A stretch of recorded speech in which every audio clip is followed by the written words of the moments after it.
আসসালামু আলাইকুম। সারাদিনের সংবাদে সবাইকে স্বাগতম। ঢাকার মোহাম্মদপুরের শাহজাহান রোডের একটি বাসায় মা লায়লা আফরোজ এবং মেয়ে নাফিসা লাওয়ালকে কুপিয়ে হত্যা করা হয়েছে।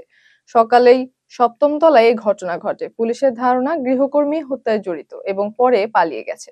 ঘটনাস্থলে তদন্ত চলছে, জড়িত সবাইকে আইনের আওতায় আনা হবে এই কথা জানিয়েছে পুলিশ। বিএনপি চেয়ারপারসন খালেদা জিয়াকে লন্ডন নেওয়ার জন্য এয়ার অ্যাম্বুলেন্স মঙ্গলবার সকাল ৮টায় ঢাকায় পৌঁছাবে।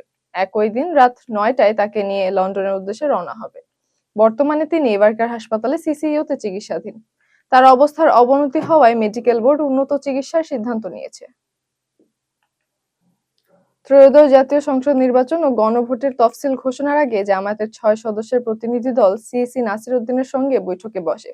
নির্বাচন কমিশন জানায় ৮ থেকে ১৫ ডিসেম্বরের মধ্যে তফসিল ঘোষণা হতে পারে।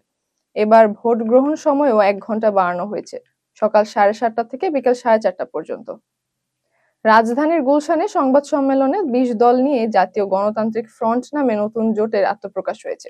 নেতৃত্বে আছেন জাপার ব্যারিস্টার আনিসুল ইসলাম মাহমুদ এবং জেপির আনোয়ার হোসেন মঞ্জু। এতে Janata Party, Muslim League, Labour Party, Trinamool, BNP সহ মোট ২০টি দল যুক্ত হয়েছে।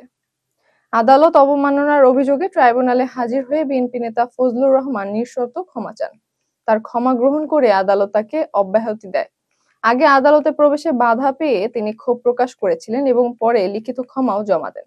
ট্রাইব্যুনাল জানায় তার মতো নেতার কাছে এমন মন্তব্য আশা করা যায় না। এতক্ষণ সাথে থাকার জন্য ধন্যবাদ।